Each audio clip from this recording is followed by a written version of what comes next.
Hi hello ನಮಸ್ಕಾರ. ಹಿತಾಸ್ healthy ವರ್ಲ್ಡ್ಗೆ ನಿಮಗೆಲ್ಲರಿಗೂ ಸ್ವಾಗತ.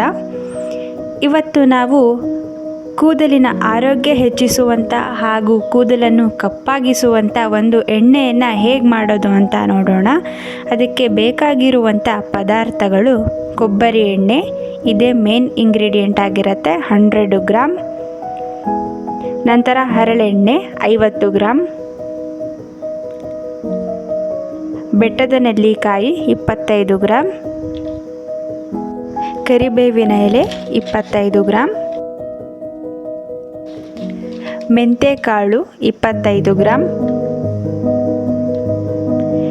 ಬಿಳಿ ದಾಸವಾಳದ ಹೂವು 15 ಗ್ರಾಮ್ ಹಾಗೂ ಈರುಳ್ಳಿ 15 ಗ್ರಾಮ್. ಈಗ ಹೇಗೆ ಮಾಡೋದು ಅಂತ ತೋರಿಸ್ತಾ ಇದ್ದೀವಿ. ಈಗ ಹೇಳಿದಂಥ ಎಲ್ಲ ಪದಾರ್ಥವನ್ನು ಹಾಕಿ ಕಡಿಮೆ ಉರಿಯಲ್ಲಿ ನೀವು ಬೇಯಿಸಬೇಕಾಗತ್ತೆ.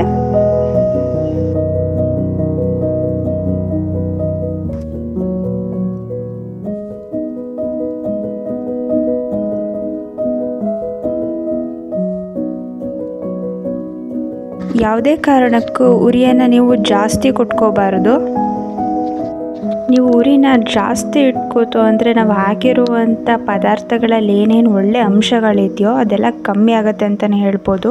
ಈ ಕೊಬ್ಬರಿ ಎಣ್ಣೆ ನಾವು ಕೂದಲಿಗೆ ಏನಾದರೂ ಹೇರ್ ಸ್ಟೈಲ್ ಮಾಡಿದಾಗ ಅಥವಾ ಸ್ಟ್ರೈಟ್ನಿಂಗ್ ಮಾಡಿದಾಗ ಆಗುವಂಥ ಡ್ಯಾಮೇಜನ್ನು ಇದು ತಡೆಗಟ್ಟುತ್ತೆ ಹಾಗೂ ಇದು ಜಾಸ್ತಿ ಸಿಕ್ಕು ಕಟ್ಟೋಕ್ಕೂ ಬಿಡೋದಿಲ್ಲ. ಹರಳೆಣ್ಣೆ ನಮ್ಮ ಕೂದಲನ್ನು ಚೆನ್ನಾಗಿ ಬೆಳೆಸುತ್ತೆ ಹಾಗೂ ನಮ್ಮ ಸ್ಕ್ಯಾಲ್ಪನ್ನು ಡ್ರೈ ಮಾಡಲ್ಲ ಹಾಗೂ ಇದು ನಮಗೆ ತುಂಬ ತಂಪು ಅಂತಲೇ ಹೇಳ್ಬೋದು. ನೆಲ್ಲಿಕಾಯಿ ಅಷ್ಟೇ ನಮ್ಮ ಕೂದಲು ಉದುರುವಿಕೆಯನ್ನು ಕಮ್ಮಿ ಮಾಡುತ್ತೆ. ಕರಿಬೇವಿನ ಸೊಪ್ಪು ನಮ್ಮ ಕೂದಲಿಗೆ ಒಂದು ಒಳ್ಳೆ ಕಪ್ಪು ಬಣ್ಣ ಕೊಡುತ್ತೆ ಹಾಗೂ ಸ್ಟ್ರೆಂತನ್ನು ಕೊಡುತ್ತೆ ಅಂತಲೇ ಹೇಳ್ಬೋದು. ನಂತರ ಮೆಂತೆಕಾಳು ಡ್ಯಾಂಡ್ರಫ್ ಬರೋದನ್ನು ಕಡಿಮೆ ಮಾಡುತ್ತೆ. ದಾಸವಾಳದ ಹೂವು ಬ್ಲಡ್ ಸರ್ಕ್ಯುಲೇಷನ್ ಆಗೋಕ್ಕೆ ಮತ್ತು ಕೂದಲಿಗೆ ಒಂದು ಶೈನ್ ಮತ್ತು ಸ್ಮೂತ್ನೆಸ್ನ ಕೊಡುತ್ತೆ. ಈರುಳ್ಳಿ ನಮ್ಮ ಕೂದಲನ್ನು ಸ್ಟ್ರಾಂಗ್ ಮತ್ತು ಥಿಕ್ ಹಾಕ್ಸುತ್ತೆ.